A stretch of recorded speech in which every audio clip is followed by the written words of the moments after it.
a city of fog and faith. San Francisco in the spring of 1895 was a city suspended between worlds. The gold rush had faded into legend, but its aftershocks still shaped the streets. Wealth beside ruin, sanctity beside vice, piety beside corruption. Cable cars rattled over steep hills, ferry whistles cut through the fog, and churches rose like moral sentinels among boarding houses, saloons, and alleys where the night lived by its own rules.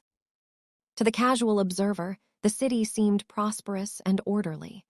Beneath that surface, however, San Francisco was restless. It was a city where strangers reinvented themselves, where reputations could be fabricated as easily as fortunes lost, and where the appearance of virtue often concealed darker truths. It was in this city that Theodore Durrant fashioned himself. Born in Toronto in 1871 and raised in San Francisco, Durrant was everything a respectable family might hope for in a son. He was intelligent, articulate, ambitious. He studied medicine at Cooper Medical College, spoke confidently of anatomy and science, and carried himself with the air of a man destined for professional success. Yet Durrant's most carefully cultivated role was not that of a medical student, but of a devout Christian. At Emmanuel Baptist Church, located on Bartlett Street near 23rd, he was omnipresent. He served as secretary of the church's youth society, superintendent of the Sunday school, and a visible participant in nearly every religious activity. To older members, he appeared earnest and trustworthy. To younger members, especially young women, he seemed refined, attentive, and spiritually serious. No one suspected that Emmanuel Baptist Church would soon become the scene of one of the most horrifying crimes in the city's history. Blanche Lamont arrived in San Francisco from Dillon, Montana, in search of health and education. She was young, studious, and deeply religious, a girl whose world was governed by discipline and faith. She lived with her uncle and aunt, Mr. and Mrs. C.G. Noble, at 21st Street, and attended school with the aim of becoming a teacher. Blanche was not worldly. She rarely attended entertainments and avoided frivolity. Church was the center of her social life, and Emmanuel Baptist was her spiritual home. There she joined the Christian Endeavor Society, where she quickly became well-liked for her gentle manner and sincerity. It was through church activities that she came to know Theodore Durrant. To Blanche, Durrant seemed safe, an educated man of faith, respected by elders and entrusted with responsibility. He accompanied her on walks, spoke to her of books and studies, and showed interest in her progress. There was nothing improper in their association, nothing that would alarm a cautious guardian. On the morning of April 3, 1895, Blanche left home as usual to attend school. She was seen walking with Durrant toward the boys' high school, where she attended classes earlier in the day before traveling to the normal school for cooking instruction in the afternoon. Multiple witnesses would later testify to seeing Blanche alive that day, always in the company of Durrant. By evening, she had vanished. The timeline of Blanche Lamont's final hours was reconstructed painstakingly after her disappearance. After leaving the normal school between 2 and 3 in the afternoon, Blanche was seen speaking with Durrant outside the building. A classmate watched them board a Powell Street dummy car together. Others saw them seated side by side, Blanche carrying her school books. Later that afternoon, attorney Martin Quinlan, passing near Bartlett and 22nd Streets, observed Durrant walking with a young woman matching Blanche's description in the direction of Emmanuel Baptist Church. He noted the time carefully, approximately 4:15 p.m., because of another appointment.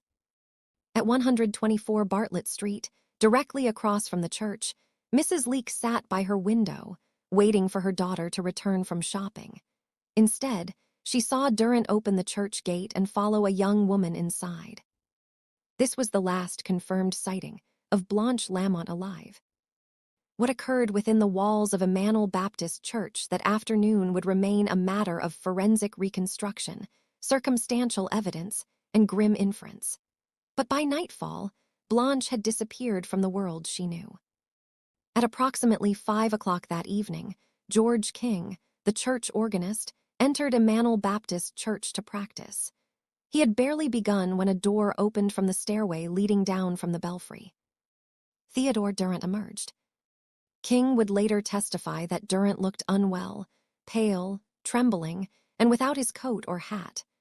Durrant claimed he had been near the roof inspecting a gas pipe leak and had been overcome by fumes.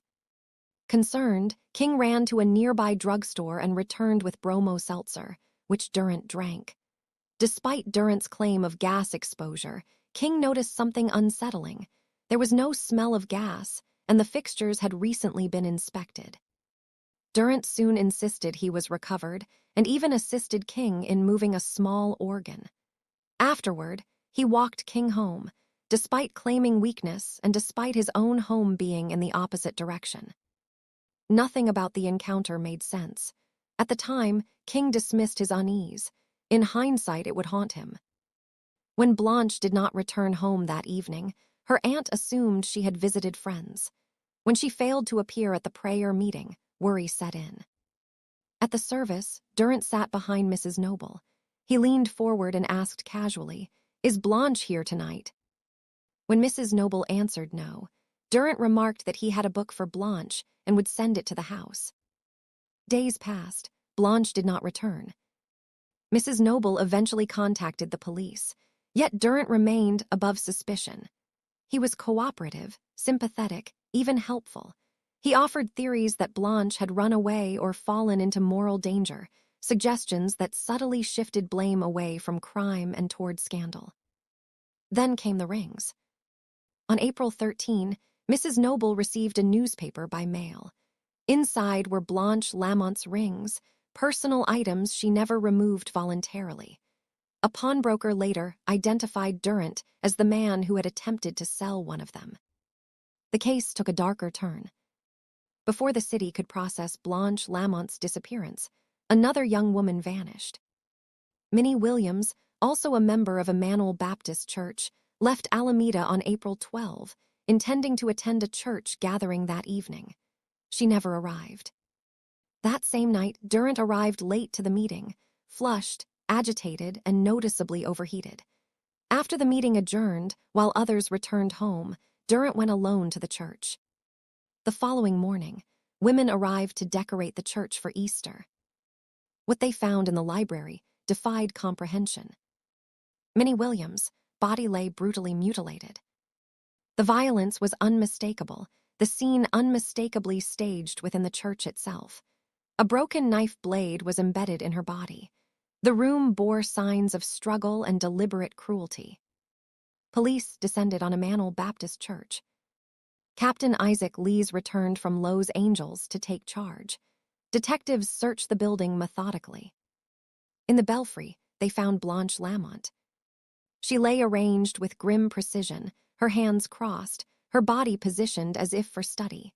Her clothing and books were hidden within the walls. Her body bore the marks of strangulation. The church, once a place of worship, had been transformed into a house of death. When police went to arrest Theodore Durrant, they discovered he had fled with the state militia. His overcoat, however, remained behind, and inside it was Minnie Williams' purse. Detective A. Anthony tracked Durrant to Walnut Creek, where he was arrested despite protests from sympathetic acquaintances who could not believe such accusations. The evidence mounted rapidly. Witnesses came forward. Former acquaintances described disturbing behavior. Young women spoke, carefully, painfully, of indecent propositions, of encounters that terrified them into silence. The image of the devout medical student collapsed under the weight of testimony. Durrant's trial began in July 1895. Jury selection alone took over a month. Public fascination reached fever pitch. Plays were staged dramatizing the murders. Newspapers printed daily accounts. Durrant maintained his innocence throughout. He claimed alibis, denied encounters, and attempted to explain away evidence. But the prosecution dismantled his defense piece by piece. After 5 minutes of deliberation, the jury returned a verdict: guilty with the death penalty. Appeals failed. The governor refused clemency. On January 7, 1898, Theodore Durrant was hanged at San Quentin. He remained composed to the end, even interrupting the reading of his death warrant. Public hatred followed him beyond death. No San Francisco crematory would accept his body. It was burned in Los Angeles instead. The Emmanuel Baptist murders shattered public faith in appearances. They revealed how respectability could cloak depravity, how institutions of trust could be exploited by predators.